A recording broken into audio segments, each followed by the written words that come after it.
Thanks for tuning in to the Medevac podcast, powered by the Robert Irvine Foundation, whose mission is to support and strengthen the physical and mental well-being of our nation's heroes and their families. I'm one of your hosts, David Reid. And I'm your other host, Christian Meyers. Thank you very much for joining us today on the Medevac podcast. If you're new here, there's a price for the show.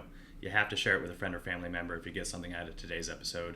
We have a really cool guest today. Really excited to share the story of Mr. Robert Irvine. Finally got him on after all these years. Yeah, we're in beautiful Hawaii. Hello. Yeah. And yes, we are in Hawaii celebrating our AFES, our NEX launch at Pearl Harbor, which is super exciting. But let's peel it back and just kind of get started to how you got started in the military, all the way in England. So way back when? Way back So when. it's kind of interesting because I'm from a military family. My father was in the Army, my brother was in the Army. At the age of 11, I was in a home economics class, which might surprise you because there was 30 girls and me. And I thought, well, get a girlfriend. Meanwhile, I'd been a Sea Cadet from the age of 11 years old through 15. I made my first quiche Lorraine. My dad, who was a meat and potatoes guy, said, what is this crap? And from that point forward, it became this fascination of food for me. So the funny part was I was not a good student.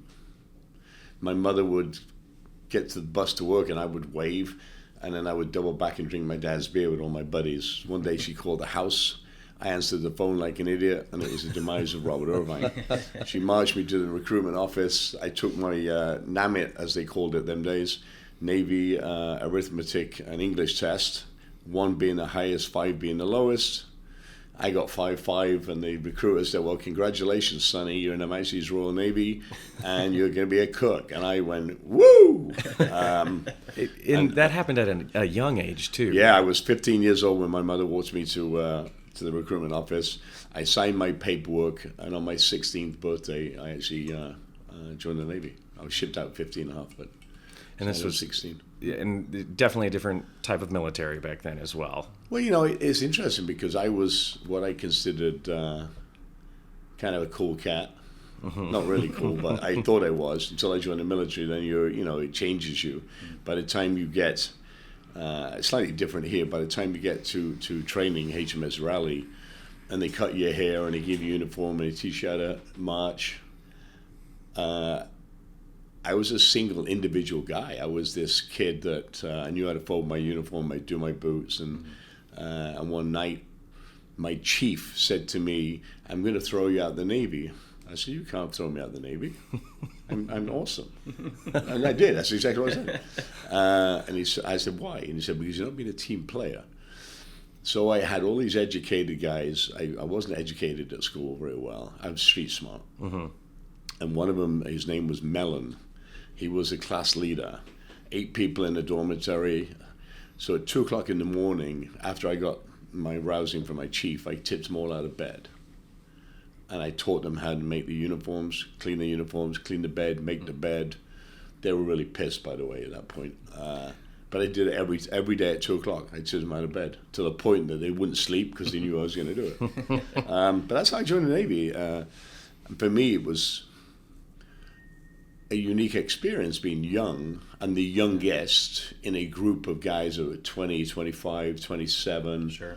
But none of them had any drive or any get up and go or so common sense. Is that a difference that you saw in yourself at an early age? Yeah, I think, I've been on bases, I've been to Marine bases, I've been on warships on weekends. I knew how the military worked. I knew how the Navy worked. So these are kids that have come from universities and colleges and got degrees out of young. And there's this street smart kid that can drink beer and fold a uniform, And it is funny because the first 6 weeks, I ended up taking over as the leader. I got 8 weeks advancement for my culinary training. Mm-hmm. Went to Chatham Dean, and my brother was actually 4 miles away from me in the Army while I was going through my specialty training cooking. I got 16 weeks advancement there. Then I joined a warship. Well, I went to Royal Naval Air Station Caldrows in Cornwall, where Prince of Wales which was now King Charles, was learning to fly. The year was 1982 by then. The electric wok came out. and my boss said to me in the wardroom, "Hey, here's a book, read it, and you make that stuff. No training, just read it." And this guy walks up, flight suit, gold, didn't know who he was. I'm reading the book. He said, "What are you making me?" And I said, "Well, what do you want, sir? I mean, we got everything. There's chestnuts, there's da-da-da." He said, "Well, surprise me." I had no clue what I was doing. So I just threw stuff in a pan, tossed it up, added rice, some soy sauce and some other stuff, and give it to him every day while he was flying his Wessex Mark III. He would come and eat the same thing. "Oh, I love what I had yesterday." "Well, I don't know what you had yesterday." It just kind of made it. So that's how I started. But I loved. For me, the military was the discipline. I loved the camaraderie. I loved from that point, I went to a warship, HMS Apollo, HMS Coventry. Went to the Falklands. Then I got to dive into the Falklands go real ahead. quick, I know, because we talk about it and just kind of brush past this story quite often when we're having this discussion. What is it for the average person in America has no idea? So the Falklands or the Malvinas England owned this in the 1900s. It was owned by England. It was colonized by England, like most places. Sure. Argentina didn't like it. There was a war in 1919. They took it back. Then Maggie Thatcher, in her wisdom, decided that, no, you're not having it. We want it back. So we traveled 8,000 miles to have a war, 78 days total. We went in. We lost a lot of guys over a piece of land that we still own, by the way. But why, I don't know. It's pretty much like Afghanistan. You went in, you spent all this time, we lost all these lives, and then we withdraw like we did in Afghanistan. But it's the same. England did the same thing. Although now we still have a governor in the Falklands. Sure. It's still a British colony, quote unquote. But if you go to Argentina and you say the Falkland Isles, they'll say no, Malvinas. So still that disparage. I had a scary time, I will tell you, because they were using French missiles at that time, Super 800 missiles, which you see the planes zipping in, and there's a guy named Brian Hanrahan. He was a reporter on board HMS Hermes. Hermes was a through-deck cruiser or aircraft carrier, but way smaller than what we have here. And he would literally count the planes off and count them back. And that was his opening to his show every night. I counted them all off and I counted them all back. Quick war. Rex Hunt was the governor. We yomped, the yomp 54 miles. And it's interesting because I came back going over San Carlos, over the mountains to San Carlos water, and we found a Norwegian fishing village with seals, elephant seals had taken over the place. But there was still like the cookies and the plates. It was almost like the Mary Celeste. People had just got up and left, and food on the table, food on the pantry. So we rifled through it on the way through. I got a Bible, a Norwegian Bible. I got stuff you shouldn't do, but I did. Sorry. And that was kind of it. But the famous thing about the Falklands was you would see a picture of commandos marching across the land and the silhouettes. I got home after, 76, 78 days, whatever it was. And all I had was a boiler suit and steaming boots. I had no clothes, I had nothing because I lost everything. Walked into a pub with my mum and dad, and my mother went nuts, and I got drunk. I feel like that's a commonality. Yeah. How old were you at the time during that? I was 16 years old. Wow. Yeah. So that's interesting. Yeah. I mean, in the U.S., you have to be 18 years old to join the service and to actively deploy. Well, that's actually yes, but you have to. If your mother signs or a parent signs your guardian or signs you away, you can join. At 17. Yeah, 17. Yeah. At 17, but still, I think that's a commonality in the UK military, especially because we're we're bad kids. England's not like America. Yeah. The schooling and it's very, very different. Mm-hmm. So when you come from a military family, I didn't want to join the army. I always wanted, because I was a secret, I wanted to join the Navy. I love the ocean. I love the marine bases, all that kind of stuff. So for me, it was a no-brainer. That's where I'm going. You can take me down by my ear, and whatever, but that's what I'm going to do. And I did. I stayed in for a long time. I could have stayed in longer, but I feel that when you get to a certain point of leadership, and I was a young leader, my bosses my reviews were unbelievable. But I had a bunch of old salty guys saying, kind of screw you, you're a young kid on the block, you got to listen to me. I'm like, oh no, I got the rank, dude, you listen to me.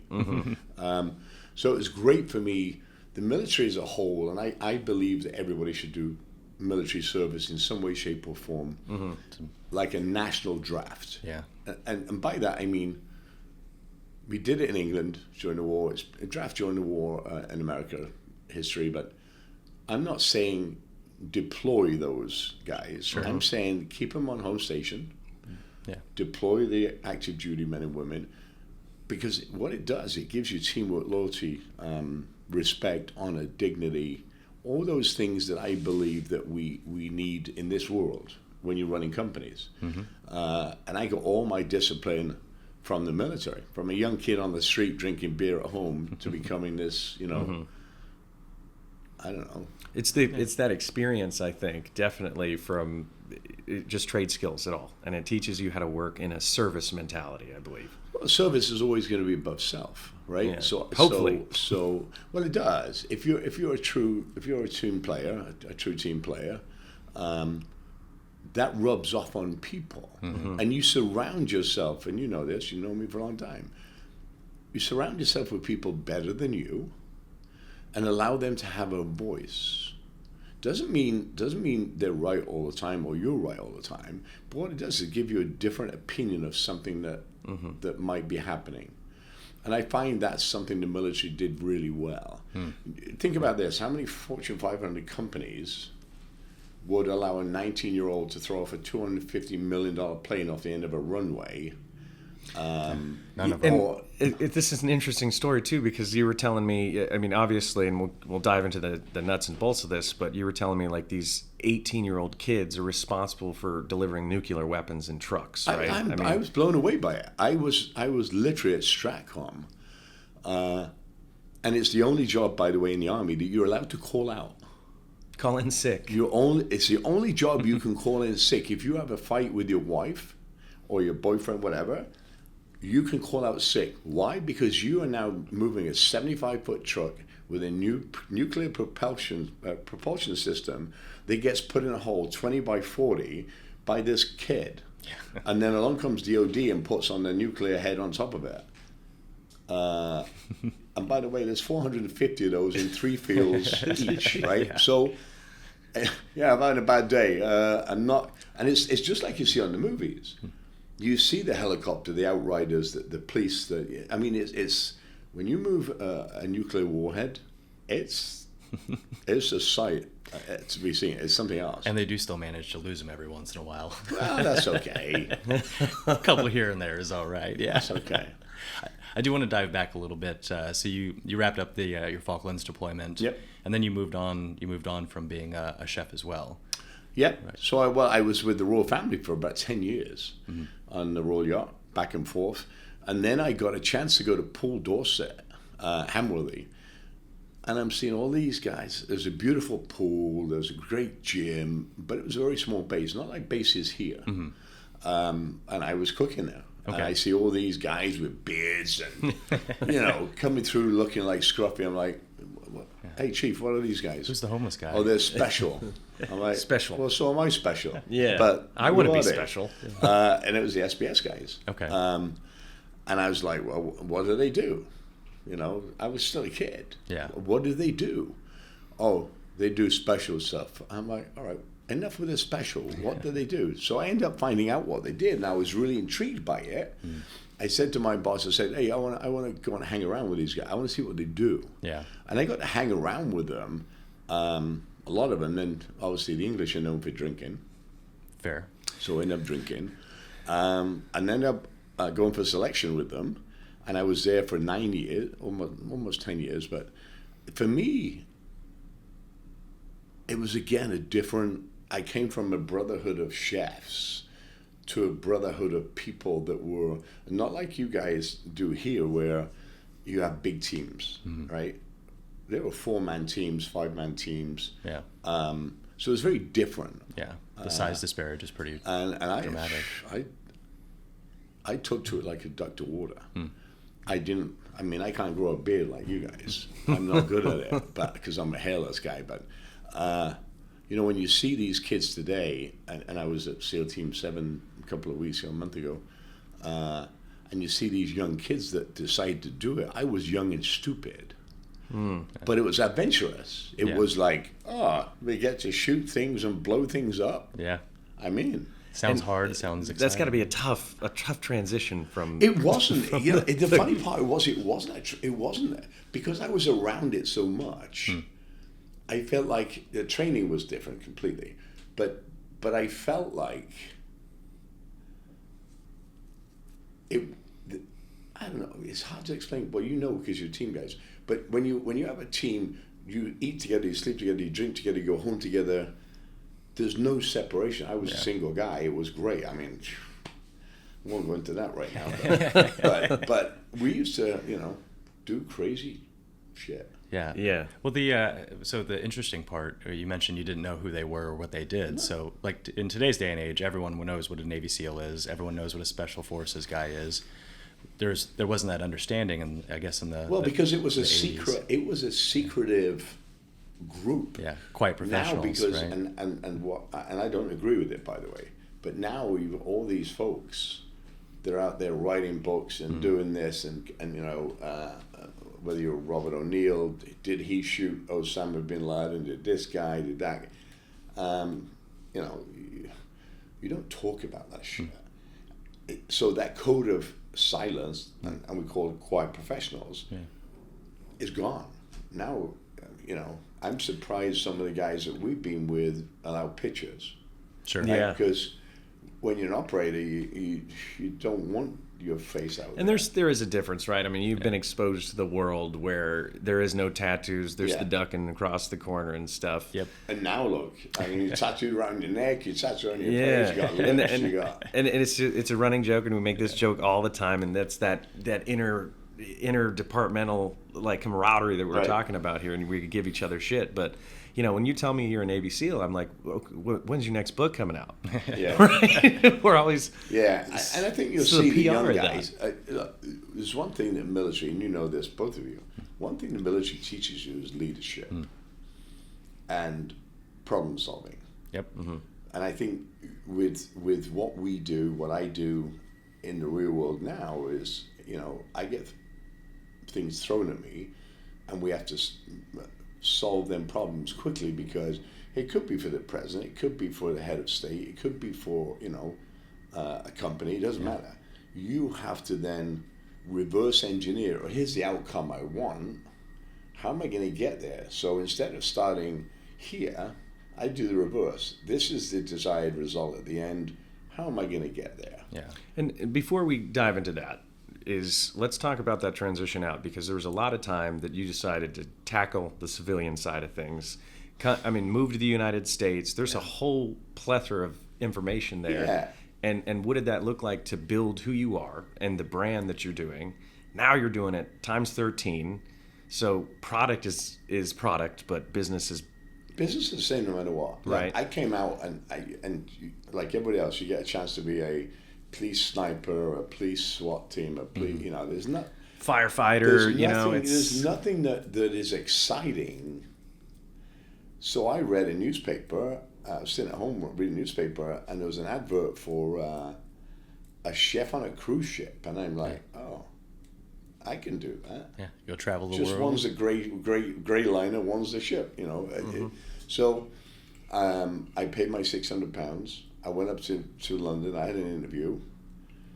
Didn't think I was going to get the job. I got the job. A week later, I was in Miami on a cruise ship that I'd never been on in my life before. I was a sous chef. I had a German executive chef. You've met him, Edwin List. My first cruise was 6 months. Had a great time. Worked hard, 18 hours a day. Then I became my next contract. I was the executive chef of the same boat. It's different now. Now you're making $6,000 a week. You're going into Grand Cayman. You're putting all your money away, having a great time. And I was single, so Traveling the world. traveling the world, making great money. Making great food. But it was never. So for me, it's never been enough. I don't, and money doesn't drive me. I truly believe if you do something well, in a thoughtful way, money will always follow you. Sure. So yes, I was making $6,000 a week. I used to take a suitcase at the end of the 6-month trip full of cash. I mean, you can't do that now. Anything over 10,000 in the bank, they let the IRS know. But I used to do that all the time, cash, and I'd bring it back. And my mother's like, "Oh my God, what are you gonna do with all that money?" I'm like, "I'm gonna spend it." Gonna have a good time. So that's how I started in the outside world. But I did that for a couple of years on Celebrity. Then I went to Crystal Cruises, a higher grade of cruise ship, same size but less people. More of more Michelin kind of stuff. Whatever you want, you get it. Sure. You pay a A lot. classy cruise. Oh, very. It's not like the Carnival cruise line going to like, tanked up. But I had an Austrian guy that hated me. Oh my God, this guy hated me because he came from Royal Viking Line. I was already a chef. He's like the corporate chef. Austrian, English, not, it just didn't work. He didn't like me. I was not a fan of his, but he was my boss. Now, how do I get around that? He doesn't like you. You've got to get around that. So one night I said, "Hey, can we have a drink and a talk?" That day forward, and he died 5 years ago, and I went to his funeral, but I communicated with him every week, the whole time after that. Again, because he didn't know me. He couldn't understand me. And the more you sit down with people and understand the way they think, it's much easier for you to grow. So that was my first kind of interaction. Then I went from cruise ships. I ended up going to Jamaica because they had 2 hotels. It was a Hyatt at Malaz Bay and the Intercontinental at Malaz Bay. And Renaissance bought them and wanted to put them together. So for a year, Headhunter came to me and said, "Hey, you want to go and do this? Go and do it." So I did. I was pretty good at it. I had a task force, a team to put it together. 2,000 guests, 700 rooms in total. But the expanse was like from here to the other tower, like a lot of walking. But I was the only Caucasian on the island. Okay. In the team. Yeah. It was all Jamaicans. And my first day with my ex-wife Karen, we get there, we get our room in a hotel, it was a nice suite. I go down in the kitchen and just looking around, and I see guys in a butcher shop, so I just scream, "Hey, what are you doing in a butcher shop?" Take off, there's a boat waiting outside by the laundry, they're stealing all the food. Oh, So I call the security. I said, "Hey, just so you know, these guys." Well, next morning, banging on my door at 7:00 in the morning, is the local Jamaican police. Okay. "We hear you have a firearm." I'm like, "What? A firearm? No, I thought you hear about the people stealing the food." They went through everything, couldn't find a thing. So I called the GM. I said, "Hey, look, not for nothing. You're a justice of the peace. I'm working for PJ Patterson, the Prime Minister, because I just come off the yacht and did all these things. So I'm cooking for him on weekends." I said, "You got to get this shit stopped, because every day, like, we're going to search your room, and in a hotel, you don't know what people can put anywhere. In the ceiling, you can do anything." Sure. So I was like, "Oh shit! What if there isn't a firearm?" So so Jamaica was a really good thing for me because I learned communication skills by listening. And what do I mean by that? If it rained, nobody came to work. The staff didn't come to work. So the people I did have that stayed overnight, 10, 12 of them, we couldn't feed 2,000 people. Sure. So there's a guy named Brother Paul. Oh my God. He came to me and he said, "Well, chef, in his Jamaican accent, we have no transport, we have no this, they live in St. Anne's Bay, they're, all over." I said, "Okay, so what if we got you transport to get to work and get you home?" Or you'd be like, "God, So I went to the GM, Mark Reid, French guy. I said, look, why can't we just 3 buses at 3 places at this time and then 3 buses to take them back? We did it. It took 6 months to get it done, but we did it. And then all of a sudden, the culture of laziness started to change because I was doing something for them. Sure. Do you think your interactions, like being in multiple places in the world, going on cruises and interacting with these different cultures and the different experiences has changed that leadership method for you? Oh, totally. Because you can't treat, one person the same as another. You have to really understand them. And I use this saying all the time. If I could put every head of state in the free world around a table, take their national dish of food, eat one bite and then pass it to the right and talk about the culture and the food, we wouldn't have half the issues. But people don't listen. If you're going to go into a business you've never been in before, and right, we talk about it, right? You're a great designer, but when you don't know business, the pitfalls of business, you have to surround yourself with people. And that's all I've done in my career, is surround myself with people, which forces me to learn. I may not pick it up right away, but I work twice as hard as anybody else to understand that, to make sure it's successful. And I think the military is what really takes you there. So that gave you a great foundation. You get out, do some interesting things around the world. Jamaica was a great experience for you, but it still wasn't enough. Nope. You're changing the island, that's changing the dynamic, the structure there, still's not enough. What is it that drives you for the next step there? I think it's so Jamaica, and then a headhunter called me in Jamaica and said, hey, Atlantic City, they're looking for an executive chef for Trump Hotel Casinos.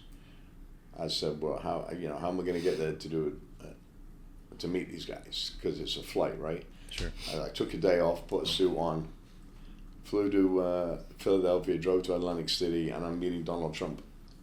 He's interviewing me for his flagship.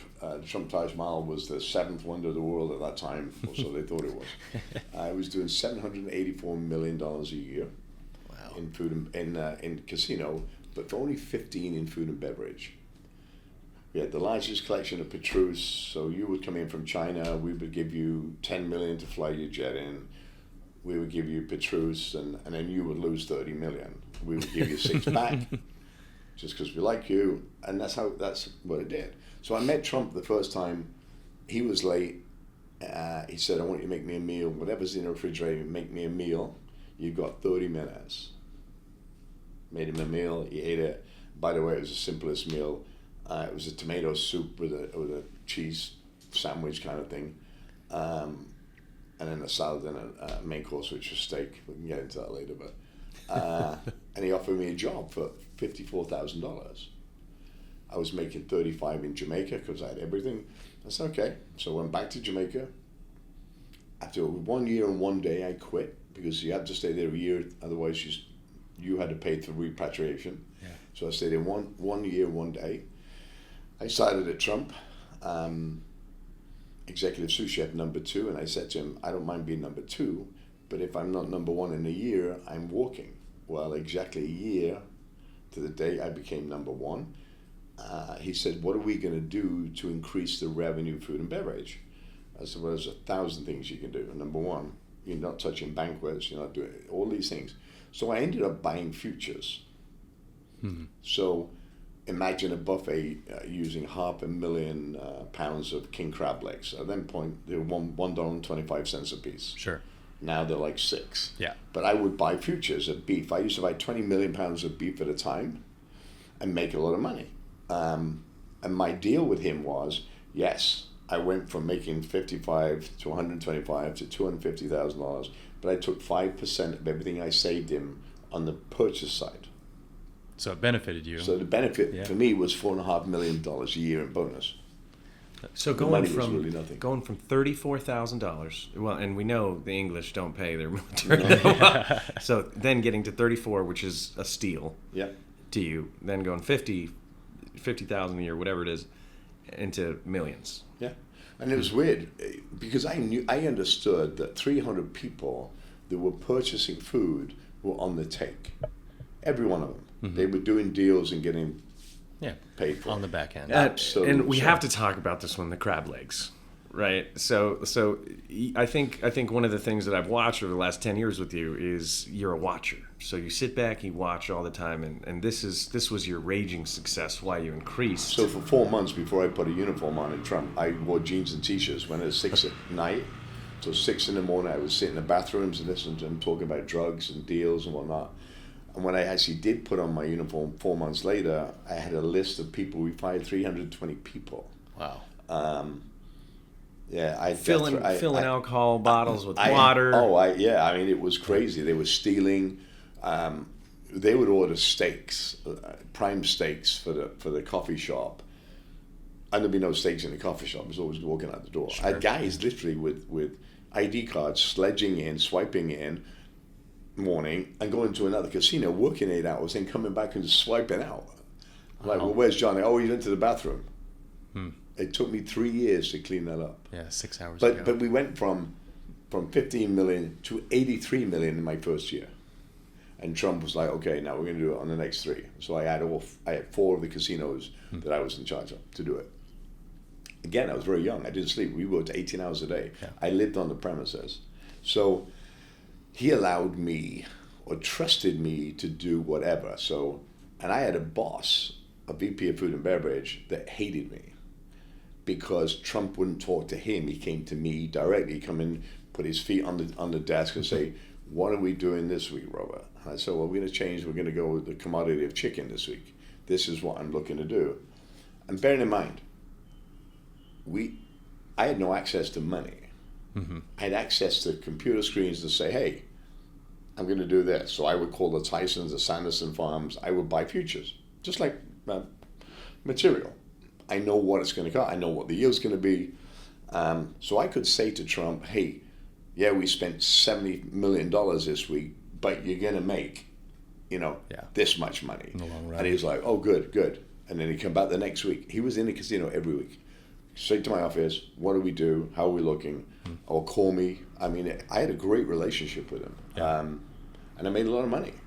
But then after 4 years, I'm like, this is kind of boring now. I get bored quickly. Looking for something more again. I want something more adventurous. That's right. I'm looking for something more again. So I moved to Caesars. Now I've got Caesars in Vegas. Now I've got Caesars in Atlantic City doing the same thing. To the point that I was making a lot of money, but I was not happy. Fulfilled, maybe?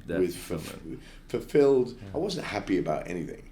And do you think in the back of your mind it was that military thing just itching at you? Well, because I missed it. I missed the team. Look, when you get to where what I was doing, it's very lonely because you can't share your strategy with people.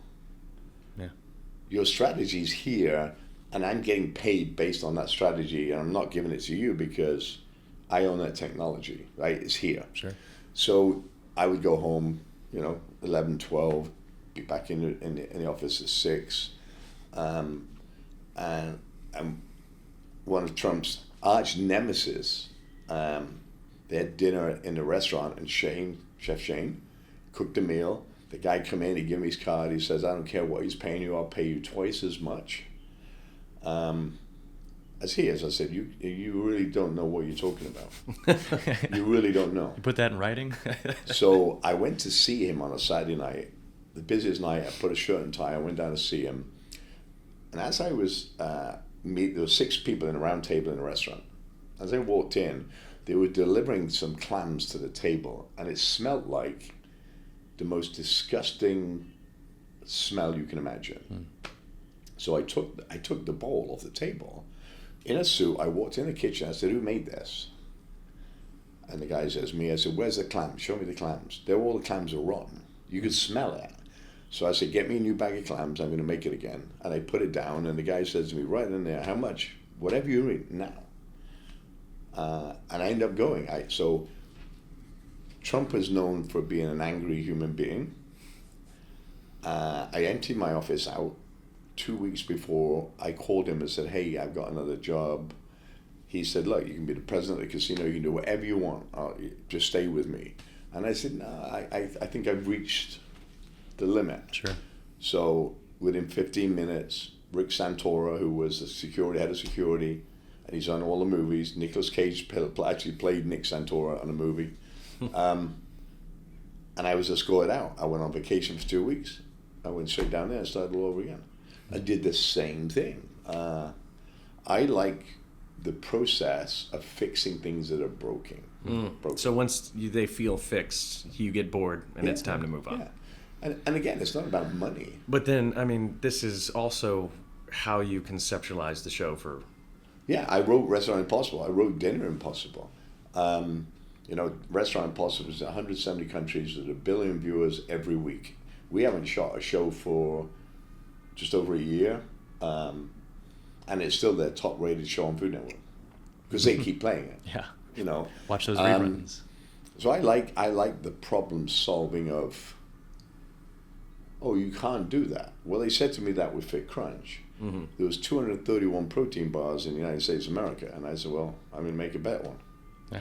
Which we did. And I think that's what gets you out of bed in the morning. Is the fact that you can actually make a difference, whether it be a product, maybe a person. And I say this to you, Dave, all the time. You know this. I collect people. I'm a people collector that are smarter than me. Because if you put 5 smart guys in the room, there's always going to be a leader emerge, absolutely. But if you listen, and I was not a good listener as an early leader, if you listen, you find out more, and you can change more because you understand more. And I think that's why we're successful in the businesses that we run. Okay. So before we dive into that and the incredible ventures that you've been doing over the last couple of years, I mean, decades at this point, Restaurant Impossible. So how did you see your leadership kind of change in that? Because, you know, every episode you're facing new challenges. There's a different problem. And I know for a fact, like watching your earlier episodes, you're just a different person, right? Slightly more aggressive, hard-charging, aggressive behavior in that. And then as you watch the seasons progress, hundreds of episodes later, you develop this kind of softness and this more empathetic leadership style. Yeah, totally. So what was that transformation like for you? I think when you get out of the military, and I've seen it in you because I've watched you, I've tutored you. The funny part for me is when you get out, unlike America where you get a transition period of a couple of years, there's nothing. When you're out the military in England, here's your stuff, off you go, figure it out. Yeah. Almost bitter to a par, if that sounds, I would say. Absolutely. You're bitter because you served and then it's like you just dumped. Yeah. So I think, and when I'm on a cruise ship, I was very intense. I got things done. But I trusted the team. I was not nice to the team. And I had to learn that. So I would go into Restaurant Impossible in the first 10 seasons. I would walk in, look at a P&L. I would look at the place. Why do you think you're failing? They'd tell me, and I would say, that's absolutely terrible. No, this is why you're failing. And I wouldn't listen to them. I would just, this is what I'm going to do. There's a restaurant over there that's Mexican. There's a restaurant over there that's Italian. This is what this should be. I'm going to do it. And you're going to like it or not. You know, that's the way it's going to be. About 10 seasons in, I was having a heart-to-heart with somebody who, funnily enough, was a young lady who'd been raped. And she was just a big pain in the ass. And let me explain why I say that. She was fighting me every step of the way, to the point at the end of day 1, I took 2 chairs outside, I sat them down, I said, sit down, I need to talk to you. No cameras, although what they did, they snipped cameras like miles away, did long lens, which I was upset with. I said, what's going on? What is the problem with you? Why are you fighting me? She was a beautiful young lady, bodybuilding, jacked, great looking, married to the chef. I said, what's going on with you? Why are you fighting me? I'm trying to help you. And then she says, well, you don't know my life. You don't know this. I was raped as this. And all I hear in my IFB is, oh my God. And she burst out. She told me the story. I said, well, look, I'm going to help you. It's got nothing to do with the restaurant. When somebody tells me something, it's my responsibility to get them help, which I did. I really did. I got a counseling and all that. We're still friends to this day. But it was that point that I'm like, okay, I've not walked in their shoes. I don't know what their issues are. How about I change? So I tried it. It's the gospel truth. These were like, why are you being so soft? I'm like, I just want to listen. Just be quiet. Because you, as the restaurant owner or the business owner, would tell the team the day before some completely different story. And when you sat with me, I get a completely different story than what you told them. Yeah. And I have to go on instinct based on what you tell me. Then I scratch the scab a little bit, and then you tell me more. Mm-hmm. What I found that I was getting more information by just listening. Mm. What was your vision when you went into this restaurant? What is your vision for the next 5 years? Mm-hmm. And I would just listen. They would tell me, and it helped me understand where they were going wrong. And it's leadership, it's ego, it's or empathetic leadership. You just said it, but it's authenticity and trust. But there has to be a leader in there to be able to direct. You may know how to cook a hamburger, but who's leading the restaurant? Yeah. What's going on? And it doesn't matter whether you're a Fortune 500 company or you're a mom and pop $300,000. It's the same. It's just scalable, and the issues get bigger the more people you have, right?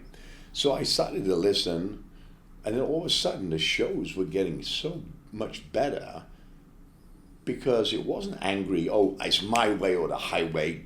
Paint it this color, dude. You know. Yeah. I wouldn't give them input into what I was going to do. I never do that. But I would say, if there's one thing that you would like, what would it be? Mm-hmm. And then I would use that as a center and then create everything around it. Mm. So they feel they feel part of the process. Mm-hmm. Yeah. And to this day, I mean, I've got a girl that was $1.1 million in debt. She's doing $3.4 million a year now. I've got one that was $300,000 in debt. Husband and hated her. They got divorced. She's running it now. She's got 3 of them. So I mean, I keep in contact with them people. But I think it's if you don't understand something, keep your mouth shut and learn it. Then open your mouth. Mm. Absolutely. And also the less considered second road of communication, right? How you express things is not how people receive things, and understanding how they receive communication is they're just already as important. scared the minute you walk in. Yeah. Right? All of a sudden, I've got 6 cameras, there's 50 people, and everybody's looking at what you do. Yeah. So there's already an intensity there from them because, I put my hand and put ice in a cup with my hand. Yeah. Well, that's not right. Or there's cockroaches, or there's this. All the things that you can imagine I've had. Sure. So I think life experiences mold you. And what I try and do is not mistakes I've made. I don't want you to make them. Mm-hmm. Or I don't want the person to make them. Yeah. Because I've already been down that road. Yeah, I learned it for you, right? Learned it for you. Yeah.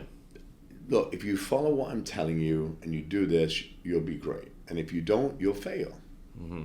So I think the softening of that as you get older and learning to be able to listen, but then give really good sound advice and follow it and check in. So yeah, I set expectations and I follow through. Mm-hmm. Yeah. So you're in this career where you've obviously established something for yourself where every day is a new challenge. You're doing something new, right? But there's still a burning passion for the military that's going on during this whole time. Never changed. So let's talk about how that was implemented and how you used that platform to really start helping our military. Well, when I came here in end of 96, I was at Taj Mahal. The Navy, I had the largest cook chill facility in the world. So basically 6 3,000 gallon kettles. And we used to make soups and sauces and put them in bags. The Navy was interested in doing that for submarines. They came to look, ended up going to the White House, ended up now working 2 days a week there and doing all these other things I was doing. So I had no days off. But what I got to do was I got to be around the military. then I was doing a trip to Sodakan Air Base. I was going to do it was a special operations. We were about to do a 400,000-pound cocaine bust, and I was going to go and feed 4th of July, do all the stuff for these guys. And I get a tweet from Gary Sinise on Twitter, and he said, "Is this the real Robert Irvine?" And I said, "Well, yeah, I've got a check mark. That's me. Is this the real Gary Sinise? Because you don't have a check mark." And we end up becoming friends. He said, "I've got his idea for the Invincible Spirit Festivals, which is he would have his band, Lieutenant Dan Band, and I would feed 8,000 to 10,000 people." Great. We got the food donated. My team would go out, and I really enjoyed that. Gary was not on TV. He was on TV at that time, but really kind of going down, and my career was going the opposite way. So I loved doing it, and he was building houses and doing some other programs. I didn't want to be building houses. Number one, the liability of it. I wanted to do mental and physical health. It's always been my thing. I like to work out. I like to do these things. So we started thinking about, let's do our own foundation. Eventually, we made our own foundation, of which you know because you're part of it. But it's about helping those less fortunate. And I don't mean, because Greg Gadsden lost 2 legs, or you lost your leg, or Mike Schlitz has 90% burns and 100 operations. Of course, that's part of it. But I think we missed the point that our military is so good because of our NCO band in the middle, right? They run the military, not generals, not captains, the NCO group. And I wanted to make a difference in where it hits hard. Food, lodging, exercise, all the things that I loved when I was in there. Family, fitness, and food, right? Which is what I loved. So we started a foundation. It's now 8 years old, something like that, 8, 9 years old. 10. 10 is it? 10th year anniversary. There you go. Yeah, in September. Old. So wild. So, and we started that, and originally it was a pass-through. We give money, and then we started doing our own programs, which I love, Breaking Bread for Heroes, Reuniting the Brave, all those kind of things.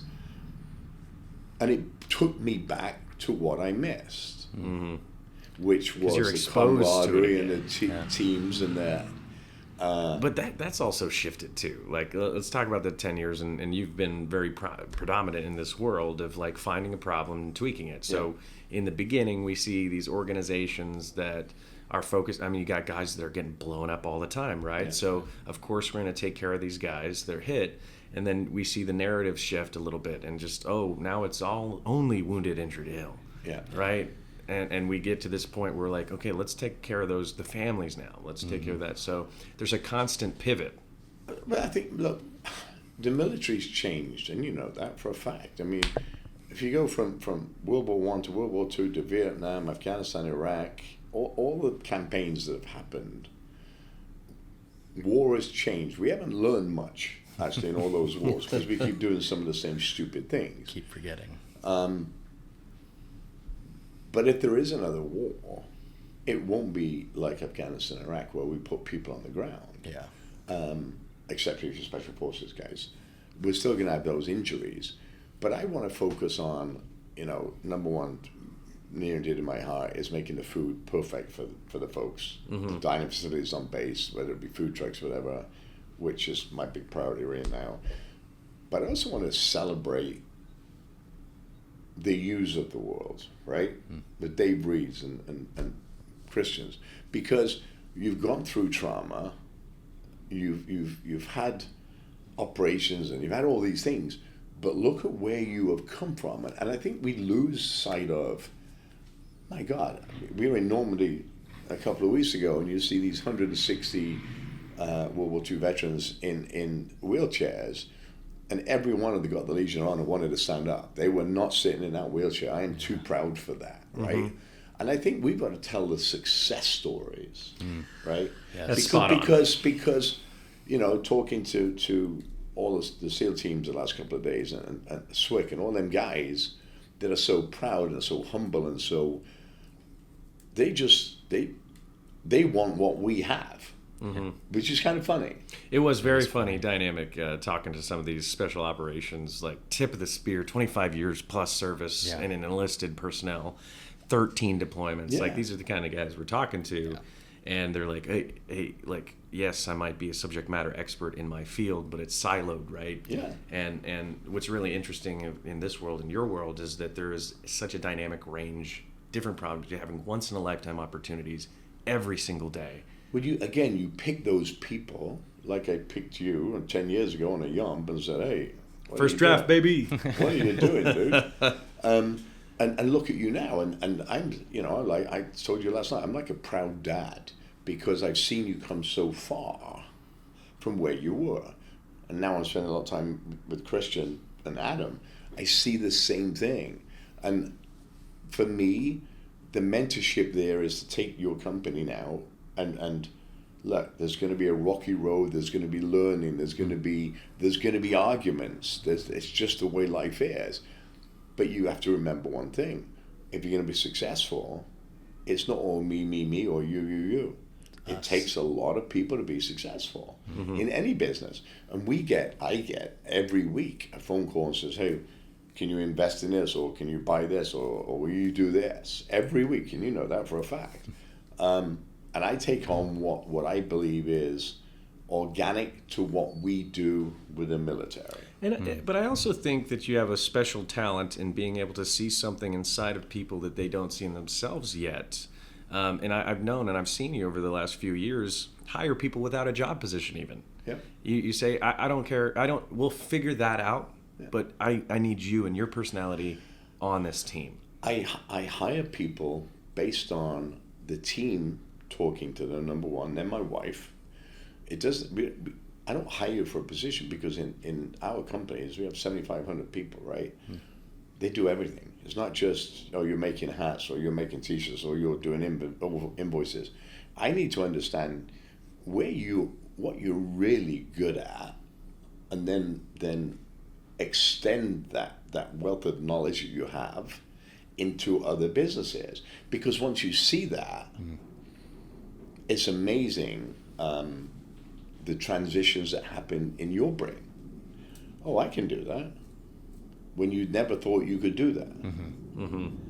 I've been there, I've done that. So for me, serving the military, changing the food service across the joint force, doing the things that we do in Estonia and Lithuania and Poland and Germany and Iraq and all those places, is to make sure that the men and women that wear the cloth of our nation, our veterans, our Gold Star families, Medal of Honor recipients, know that we care. Because I feel that America has lost its way in caring for us as veterans and even our active duty people. Yeah. Yeah, absolutely. It drives me nuts. When we were in Normandy, and I said this to you the other day, 15 to 25-year-old French folks wearing G.I. Joe uniforms and being so proud of the Americans. And we don't even have that in this country today. And that scares me. That's really just a huge sense of entitlement and just complacency across the board. Is there's a laziness out there because I think we did such a goddamn good job of keeping people safe, when we're overseas, right? We fought the battles and everybody was having ice cream and cigarettes at the end of the day. Totally. So that's an interesting subject too. Is that you're on the front lines of our military, all the way to the Joint Chiefs level. I mean, restaurant in the Pentagon, the only sit-down restaurant. So that's got to be a question that you talk about high command with, is recruitment and retention, right? So we're also seeing that 80% of military-age males can't join the military. So what is some of your thoughts around that? Coming in from broken systems and fixing them up, you have to have. Well, I feel that we've got a lot of older generational leadership. I think right now we have the best leadership we've ever had in our joint force. I really do. With C.Q. Brown and Randy George, a few of them, General Smith. They are modern day changers or change agents. Yes. Right? And when the older generation wouldn't allow the civilian population to help them, which, by the way, they've got all the systems, they know how to do it. I mean, now these guys are saying, oh, we need highly specialized experts to help us combat this problem. One of them being food is what I'm doing right now. And it's not for money, it's because for 14 years I've been fighting every chairman, every SecDef and everyone on the world to get better food and get more money to feed these guys. If you're asking an athlete to run a race, which now we are, all military, not just special operations, we're asking these on operational tempo, we need to give them the food to be able to do their job. Yeah. So that's just one piece for me. So but when people say you can't do it, that's like Yeah. a red rag to a bull to me. I'm like, okay, I'm going to show you. Prove you're wrong. Yeah, and that's got to be the huge factor of that, is allowing civilian subject matter experts into the military, and you're seeing this across the board. Yeah. Where now talk about the bases that you're opening up in these fresh kitchens. Yeah. So Fresh Kitchen is, we're so fed up with what's out there available for young men and women. It's so bad. You know, I'll give you an example. A chicken breast that we're supposed to buy with 600 milligrams of sodium. Yeah. You know, they're not buying it. They buy 1,000 milligrams, and a cook comes up, puts salt all over it, and then you wonder why we've got $10.2 billion in obesity-driven pills given out every year in 1.4 million active duty men and women. We're creating that. Yes. We already bought them from Alabama, Kentucky, England, wherever. We're given the 10 weeks training, and now we've extended the training so they lose 10 pounds more, and then they go into the force, and we're feeding them garbage. Yep. As soon as and then we wonder why they exchange. can't do the job. So a big factor in this is you fix the food, you're fixing the problem. Absolutely. You're increasing morale, which is going to drive people into the military. You're going to entice them. I think we talk about this all the time too, is that you really have just an individualistic mentality now, where people are like, it's about me. So I think that selfless service is really struggling in this place too. So incorporating that, better barracks, better rooms, accommodations, better food, that's making the difference for bringing these guys in. Because we had middle management before, the master gunnery sergeants, the master chiefs, the master sergeants, the Air Force, etc., that have been in 30 years, and I used to get this all the time. Oh, it was good enough for me. Look at me. I stayed in 30 years. But it's a different military now. Yeah, It is. We're using technology like we've never seen before. You know, I have a 19-year-old kid. We talk about putting a missile in, but what about a drone, a Global Hawk that's $180 million, and a kid can't drink beer, but he's on a joystick, sending this around the world? Yeah. You know, so, you know, food for me, clothing is another thing, right, which you guys are attacking. I think it's all the quality of life issues. Yes. Why am I going to a different country and having to live in a mold-ridden house? Well, it's also an investment. This is a massive investment that our country has made into these people. If you're going to buy a car, why are you going to wash it with sandpaper, right? It doesn't make sense. No. We need to be providing the best possible food, the best possible clothing, resources, allocation, everything to the individual. Yeah. Because it matters in the long run. But I think that, you know, the foundations, I'm going back to the foundation for a second, the foundations, and there are a lot of good foundations out there, ours is a little different. They're filling the gaps where the government fails to take care of people, right? We have the ability to pick up the phone, and Charlie picked up the phone to me that day, so this Marine just had a heart attack. We're going to put his wife next to him at the golf tournament. I said, do whatever you need, make him comfortable. We have the ability to do that instead of them trying to figure out, oh, we got no money. The guy had a massive heart attack. He's a Marine. Well, who's taking care of him? Nobody. Yeah. So I think that's where, for me, the golf tournament, Red Wine and Blues, all these things that we do, and now the foundation is standing on its own 2 feet and really doing some amazing programs.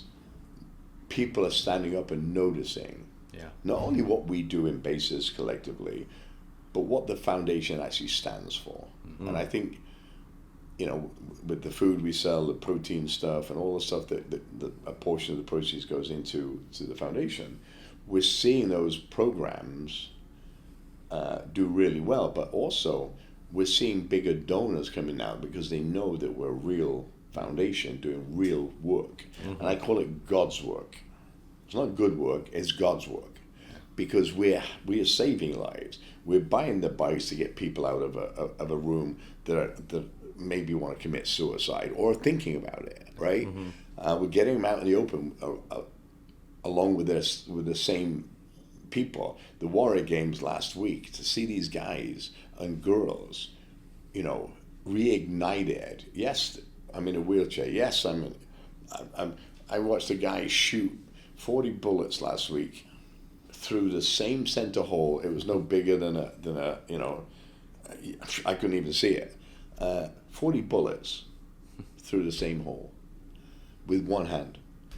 And the games like the Invictus Games, the Warrior Games, is getting people out of wars so they don't have to think about the trauma. And at the golf tournament, I made Elijah talk about the young man at 38 miles where suddenly he couldn't go on. All these demons came back about, Iraq and Afghanistan, sitting sobbing on the side of a road.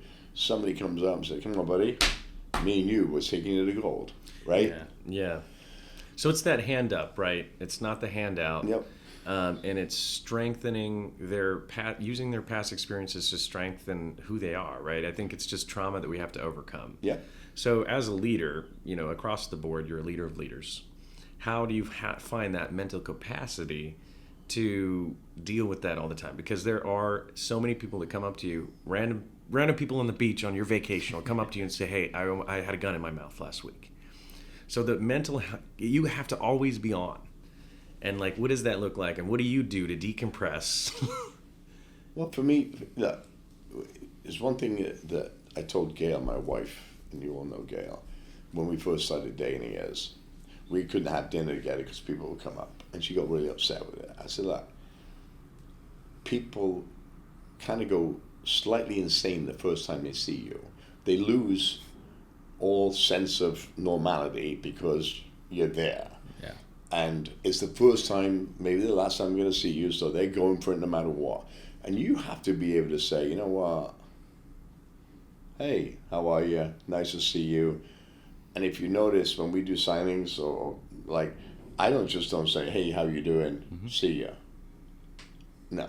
I want a conversation with you for at least 3 or 4 minutes each, so you feel like you've had my undivided attention.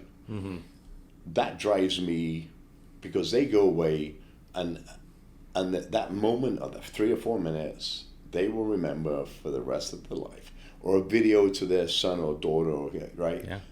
Look how many people came up at the Navy Exchange yesterday that I've seen over many, many years. Yeah. Hey, Robert, I remember you Right. at Coronado. So I think 8 years ago. I think it's really cool. It never gets old to me. Do I get tired? Yeah, I get tired, like everybody else. But you can't be tired when it's their first time. Yeah. So I think that's the driving force. And what gets me out of bed every day is working with great people that have the same like mind as I do. Change. How do we make it better? So, I don't know. I love it. It sounds to me like this ultimately comes from the way that you departed the military and feeling like you were cut off. Yeah. It sounds like you use that feeling to drive everything else. You don't want anyone else to ever have I don't that. want to. Yeah, exactly. Yeah. And I was talking to some guys yesterday, right? And on the Yump, all these coalition forces that don't get what we get here in the States, they get what I got. Like, thanks, see ya. Good luck. And that leaves a bitter pill in your mouth. Absolutely. And I don't want people to feel that, ever. I want people to get what they deserve. Look, and if you say to me you need $250,000, great. Well, now you got to bring me $750 in. I'll pay you whatever you want. But you can bring both your weight in gold. So, I think that we forget about the families. We forget about the lives that these folks lead. And to be a good, effective leader, you have to understand that Dave's mom, is autistic. Your dad fell down. My mother had a heart attack. Yeah. We have to know who works with us, because the minute you know that, that's called empathy, empathetic leadership. You're gonna. I can take care of the family. You're gonna be loyal to me, like no, because I've taken care of you and your family. But I have to know that. I have to know inside out the people's stories, because that makes me a better leader, a better communicator, and I sleep at night. I love your approach to leadership, Robert, and it sounds like you've obviously done a lot in your career thus far.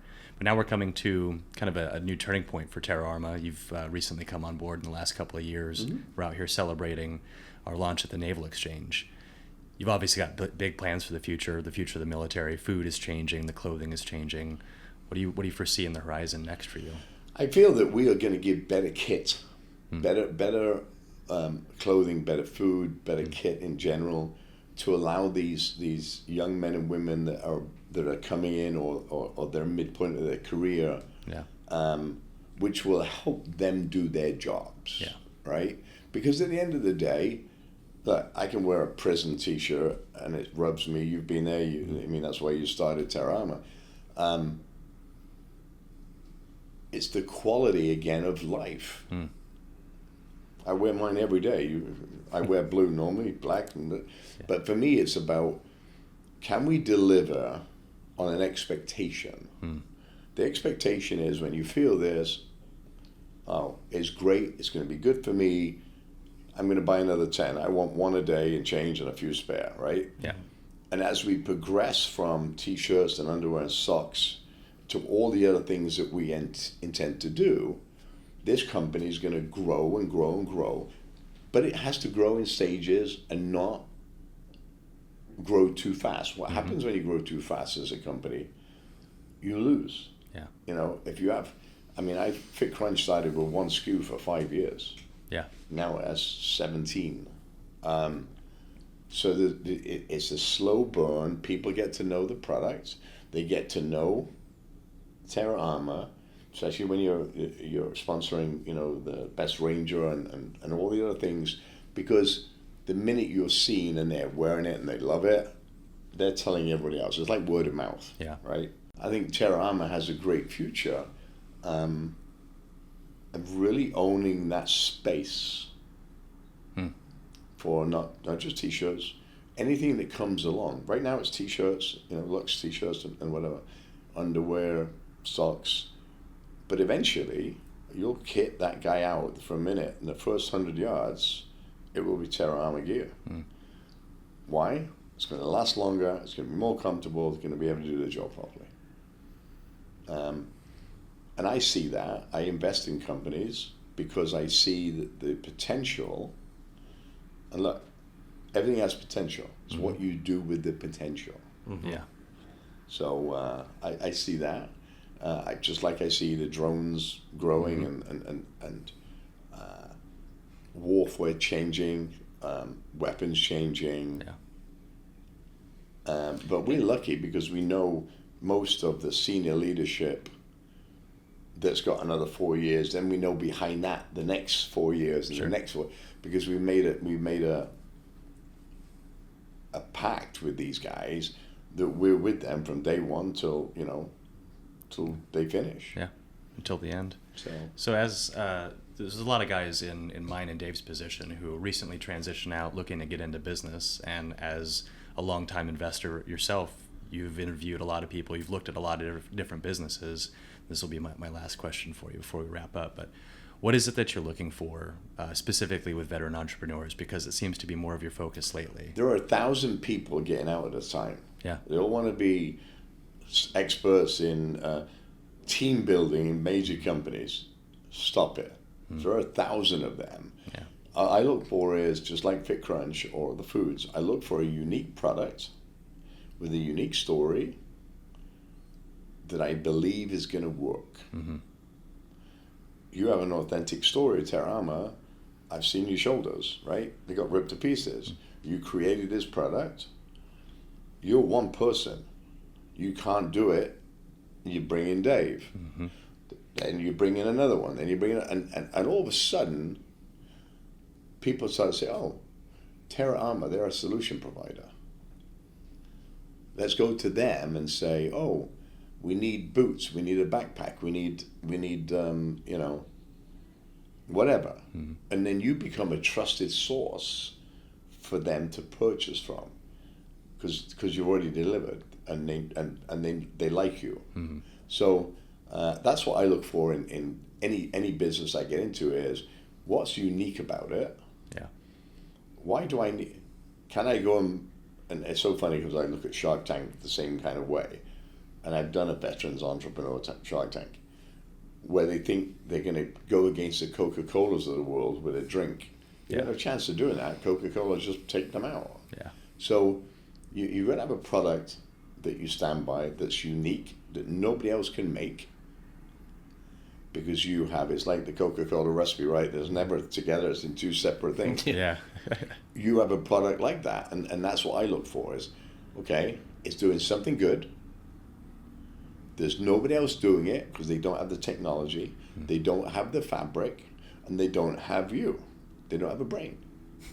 And you need a brain, development, design, you need a brain to run, and then everybody else fits in behind, whether it be marketing, whether it be distribution.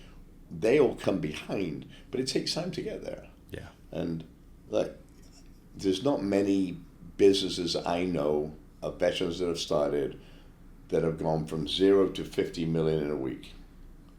It just doesn't happen. Yeah. And sometimes they get fed up, they get bored, they're pounding pavements, and it doesn't work. Well, you got to pound harder. Keep going. You got to keep going. Yeah. So I think it's beautiful what you do, and seeing the foundation shift as well into that direction of helping veteran entrepreneurs be successful in this world. Yeah. Like we said, it's a tool to be utilized. Your military service, it shouldn't break you. You shouldn't come back busted or project that in any capacity. So with that being said, is there any words out there that you could say to the audience, maybe whether they're struggling, or just a piece of advice that you would give? Well, number one, if you're struggling, and I'm talking about mental health now, if you're struggling with mental health, then seek help, all right? Because there's enough out there. Check in on your buddies, give them a phone call every week, every day. If you're gonna go into the veteran space, entrepreneurial space, and you have the idea, go and work for somebody, and learn the ins and outs of business before you go on your own. Because if you come out as a CW5 in the military of 30 years, you have zero clue. I don't care if you got an MBA, I don't care if you got VD and SCAR. It don't matter to me. You will fail, because the problem with CW5s and all the senior leadership when they come out is they've been told or give direction to people to get it done. Yeah. They're not doing it. And when you get outside in the real world, you have to do it. Especially when you're starting out. Yeah, you have to be the guy. So I would say, look, work for people that are in some kind of industry you want to get into. Learn the minutiae of those businesses, the back end, the front end, the middle. And then if you feel comfortable, get the back end and go out and do it yourself. Beautifully put. And what a way to close out Hawaii for our first Naval Exchange grand opening at Terra Arma. It's been a great one. Thanks for coming on the show, sharing some words of wisdom. Appreciate you, brother. Appreciate you. Yeah, really appreciate your time, Robert. This has been the Medevac podcast, ladies and gentlemen. Thank you very much for joining us today. Make sure you head on over to our Instagram or website at Medevac Podcast or medevacpodcast.com. And if you want to find Chef Irvine, he is at Chef Irvine or robertirvine.com. And donate to the Robert Irvine Foundation. Our primary he sponsor. will find you. Thanks for coming on, brother. Thanks for your time. See you next week.